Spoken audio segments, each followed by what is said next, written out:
ডিম্পু বাৰু মই নাজানো ই মোক বেয়াই পাই আছে নে কি মই অলপ মদ চদ খাই তাৰ লগত ধেমালি কৰিছিলোঁ ডিম্পু লাইভত আছে যদি ডিম্পু লাইভটো চাই আছা এবাৰ ডিম্পু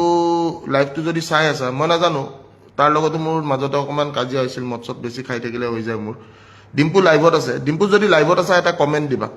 এটা বৰ ইম্পৰ্টেণ্ট কথা মোৰ লগত থাকি অহা এজন ল'ৰা জেলত সি মোটামুটি 3 মাহ 7 দিন থাকি আহিছে ঠিক আছে আৰু ডিম্পুক মই এটা অনুৰোধ জনাম ডিম্পুক মোৰ ফালৰ পৰা এটা মই অনুৰোধ জনাইছোঁ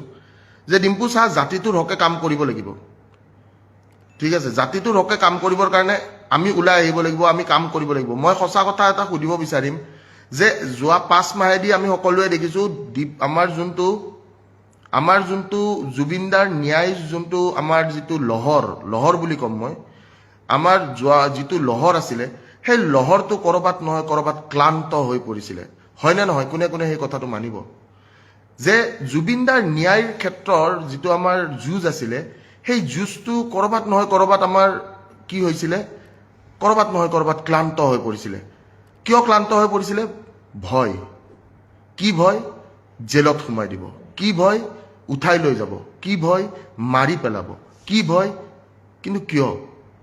যিজন মানুহে গোটেই জাতিটোক একত্ৰিত কৰি থৈ গুচি গ'ল সেইজন মানুহৰ আজিলৈকে জুবিন ক্ষেত্ৰখন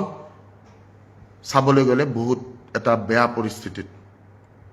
খুব এটা বেয়া পৰিস্থিতিত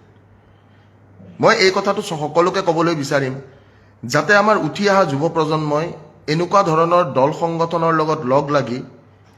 কেতিয়াও যেন আমাৰ অসমীয়াৰ কাৰণে যাতে কেতিয়াও এনেকুৱা